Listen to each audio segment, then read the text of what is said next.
Les cheveux repoussent, la bonne mine elle revient et on oublie. Vraiment, je pensais pas mais on oublie.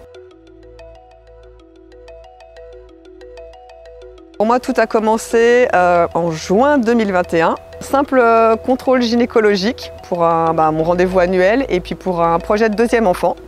Et au départ, le médecin a senti une boule. J'avais simplement à faire une mammo-écho de contrôle. J'ai compris tout de suite, au regard de la doctoresse, que ça n'allait pas être si simple. Et au final, on m'a diagnostiqué un cancer du sein hormonodépendant. À ce moment-là, j'ai eu l'impression de me prendre un mur à 300 km/h.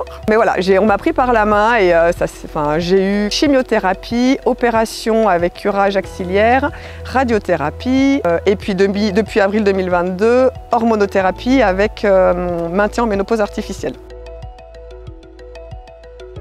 Alors au départ, je suis rentrée par la voie de la psychologue.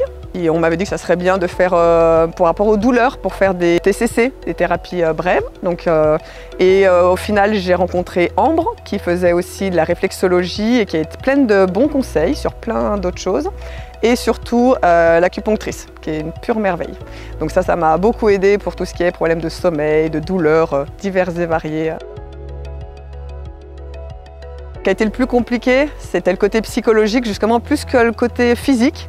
Donc ce qui m'a beaucoup aidé, alors ça peut paraître bizarre, mais c'est tous les gens qui ont été sur mon chemin, que ce soit les médecins, les infirmières, les secrétaires, les physios, les thérapeutes, absolument tout le monde, ils avaient tous un côté humain et bienveillant. Ça peut paraître bizarre comme je disais, mais je venais avec le sourire, j'étais contente de voir ces gens-là, même s'ils étaient débordés, je voyais qu'ils avaient beaucoup à faire, ils avaient toujours le temps.